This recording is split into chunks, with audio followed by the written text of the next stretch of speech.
Assalamualaikum warahmatullahi wabarakatuh. Semangat pagi anak-anak kelas 12. Sebelumnya Ibu ucapkan selamat datang di kelas 12 dan di pembelajaran biologi. Nah, hari ini kita akan masuk ke bab 1, yaitu tentang pertumbuhan dan perkembangan. Untuk materinya kita akan pelajari lewat video-video ini. Jadi silakan disimak baik-baik ya. Baik, kita mulai.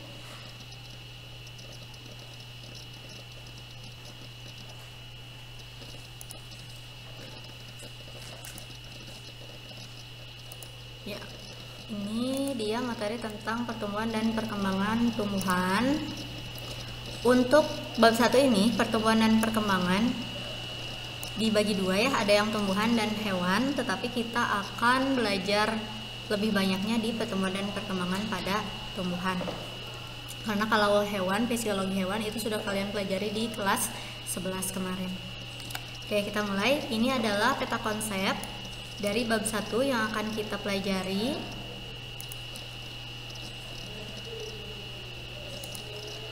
Ya. Jadi di bab 1 ini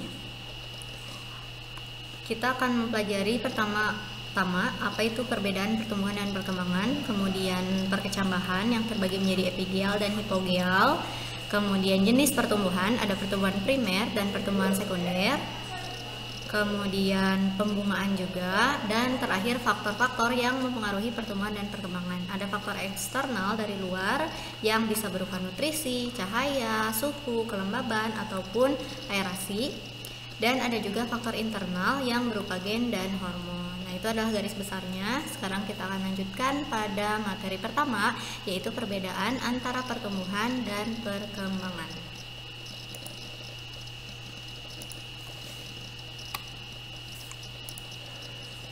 Ya, jika kita mendengar kata pertumbuhan dan perkembangan, itu mereka biasanya disandingkan ya, karena memang saling berkaitan, walaupun ternyata ada perbedaannya antara pertumbuhan dengan perkembangan. Nah, kalau pertumbuhan itu adalah proses bertambahnya tinggi volume atau massa tubuh pada makhluk hidup. Berarti pertumbuhan ini sifatnya lebih terlihat ya, dan lebih bisa diukur.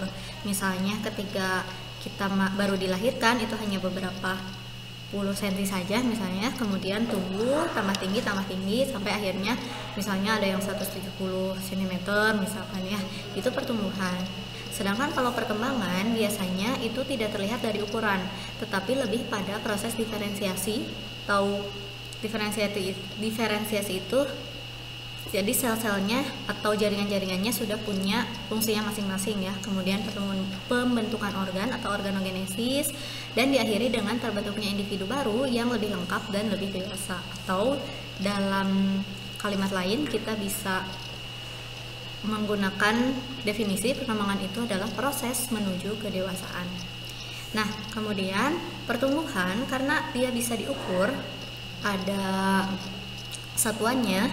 Nah, kita bisa katakan pertumbuhan itu bersifat kuantitatif atau bisa dihitung, sedangkan perkembangan itu sifatnya lebih kualitatif, tidak bisa diukur walaupun bisa dilihat ciri-cirinya.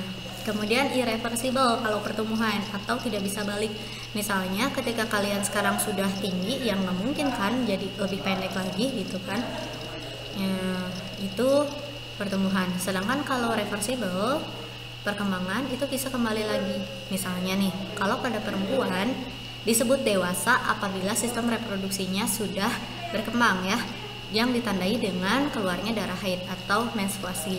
Nah, namun kemudian nanti ketika kalian sudah berumur misalnya 50 atau 60 tahun, itu akan bertemu dengan yang namanya menopause. Artinya si organ reproduksinya sudah tidak bisa berfungsi dengan baik lagi. Nah, itu reversible, jadi bisa kembali lagi. Atau mungkin kita bisa lihat ya, yang sudah sepuh ataupun makhluk hidup yang lain selain manusia gitu ya, kalau yang sudah tua ya pasti dia akan kembali lagi, yang organ-organnya asalnya itu berfungsi dengan baik, itu pasti akan menurun kualitasnya. Itu adalah perbedaan antara pertumbuhan dengan perkembangan.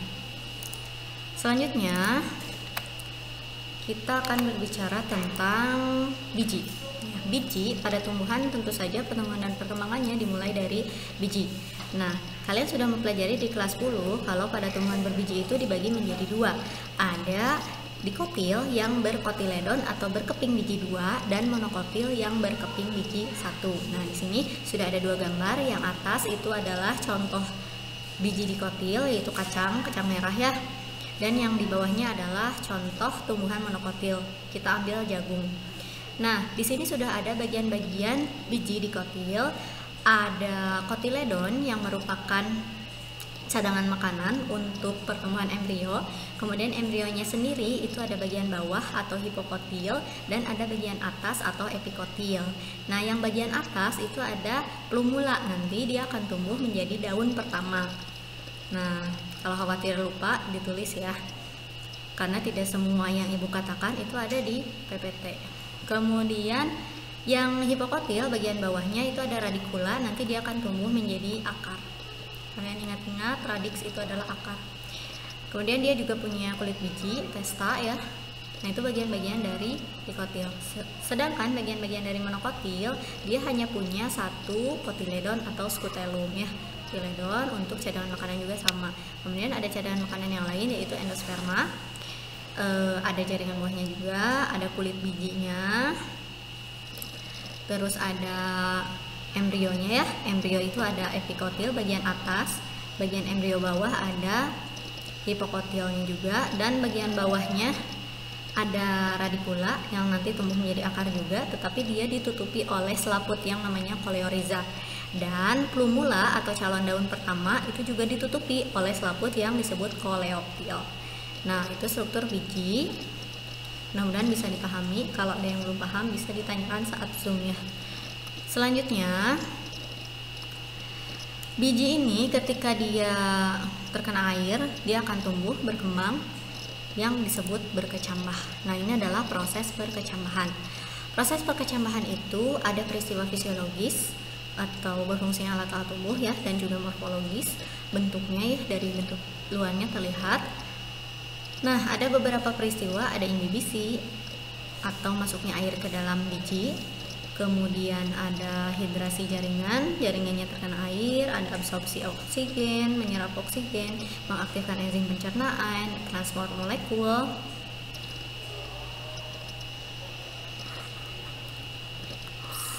Transport molekul yang terhidrolisis ke sumbu embrio, peningkatan aspirasi dan asimilasi, dan munculnya embrio.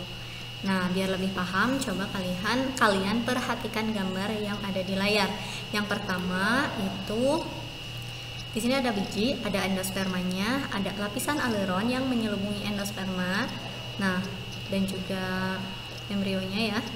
Nah, lapisan aleron ini terdiri dari protein-protein yang nantinya bisa dibuat disintesis menjadi enzim-enzim pencernaan. Nah, apa yang pertama kali terjadi? Yang pertama kali terjadi adalah masuknya air ke dalam biji. Nah, itu disebut sebagai imbibisi.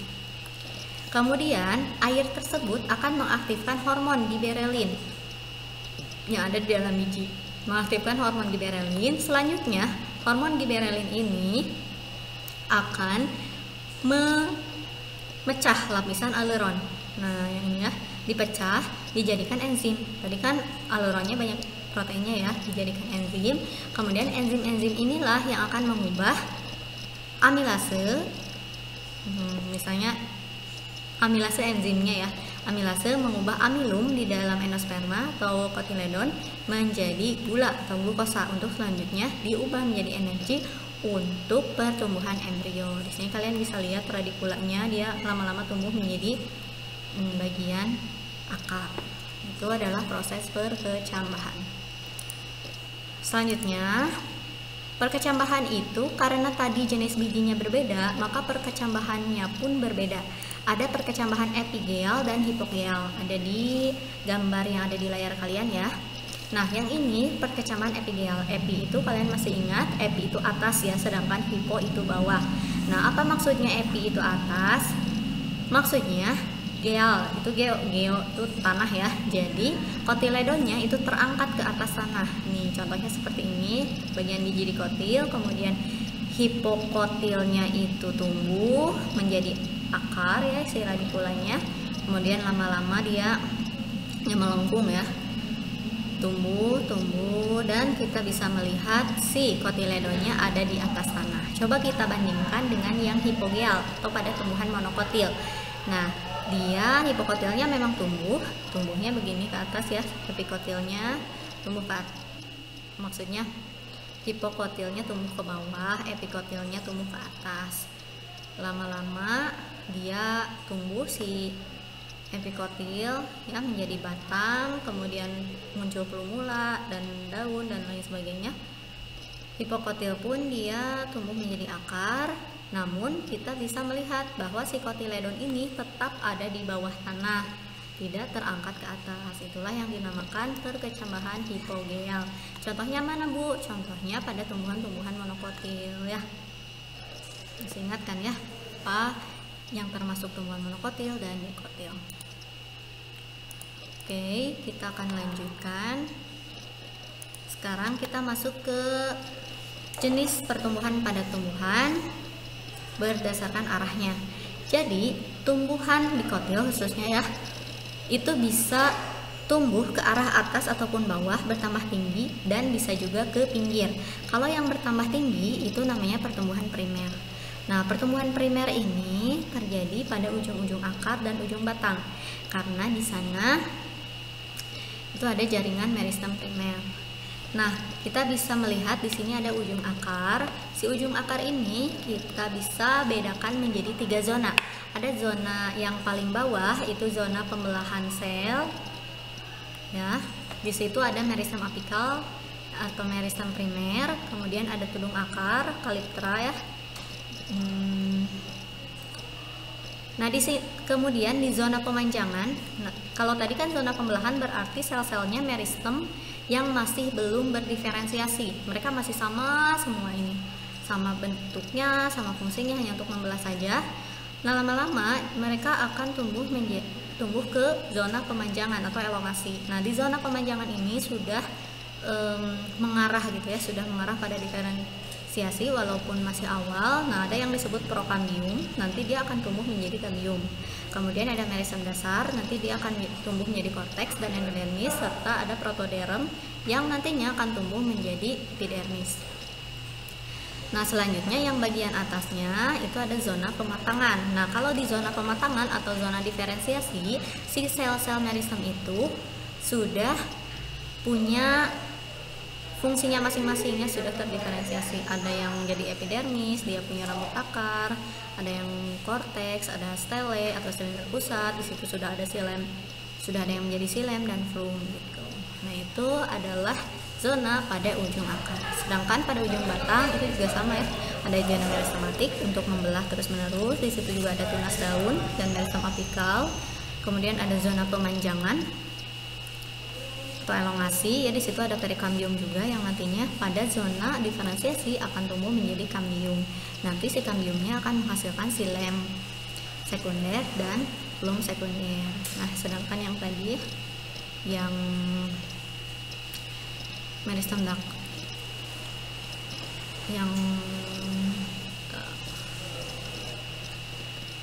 yang prokambium itu kan jadi kambium ya. Yang ini yang silem primer dan flum sekunder. Nah, nanti akan ditambah lagi dengan silem dan flum sekunder. Ya, mudah-mudahan kalian bisa paham ya. Kalau belum paham bisa ditanyakan nanti. Oke, itu adalah pertumbuhan primer. Sekarang kita lihat ke pertumbuhan sekunder. Kalau pertumbuhan sekunder, kalau tadi pertumbuhan primer itu kambium, bukan kambium tapi meristem primer atau meristem apikal di ujung-ujung akar dan batang. Kalau yang ini itu ada di pinggir, yaitu kambium. Nah, si kambium tadi kambium vaskuler ya. Jadi kambium itu ada dua, ada kambium vaskuler dan ada kambium gabus atau periderm atau velogen, velogen.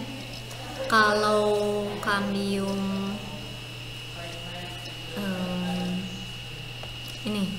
ini bagian kambium vaskuler, nanti ke dalam dia akan menghasilkan silem ya, silem sekunder, sedangkan keluar dia akan menghasilkan flum sekunder.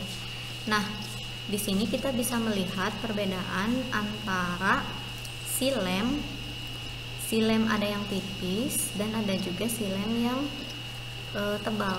Nah, makanya kita bisa melihat umur tumbuhan berdasarkan jumlah silemnya ya. Silemnya ini kan kalau silem itu pembuluh kayu ya, jadi dia akan menghasilkan lapisan-lapisan. Ini bisa kita hitung ada berapa lapisannya, kita bisa menentukan umur dari tumbuhan tersebut.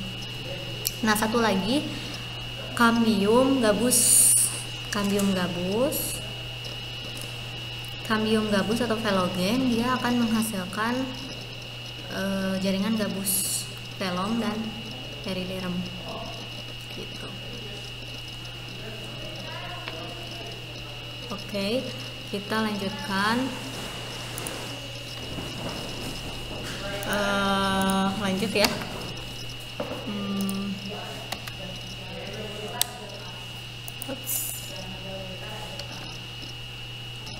Selanjutnya ada pembungaan ya. Pembungaan itu perkembangan bunga ya, ada beberapa tahapan. Ada induksi bunga, jaringan meristemnya berubah menjadi jaringan meristem yang reproduktif yang bisa bereproduksi. Kemudian inisiasi bunga, perubahan morfologis dari tunas vegetatif tersebut membentuk kuncup yang bisa bereproduksi. Selanjutnya bunganya akan menuju mekar, terjadinya megasporogenesis, pembentukan yang nantinya akan menjadi ovum ya, dan mikrosporogenesis yang nantinya akan menjadi sperma untuk penyempurnaan serta pematangan organ-organ reproduksi. Selanjutnya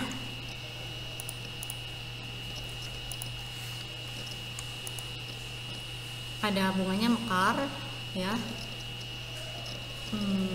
kemudian penyerbukan, pembuahan, dan akhirnya perkembangan dan buahnya masak menghasilkan biji.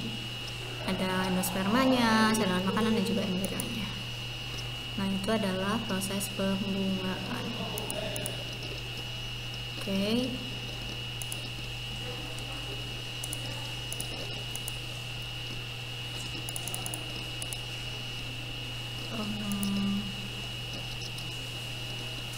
Ya, untuk video ini materinya kita cukupkan dulu sampai di sini ya, sampai pembungaan. Mudah-mudahan ada manfaatnya. Terima kasih banyak atas perhatiannya untuk penemuan dan perkembangan hewan serta faktor-faktor yang mempengaruhi pertumbuhan dan perkembangan. Insya Allah kita akan lanjutkan di video selanjutnya. Sekian untuk kali ini.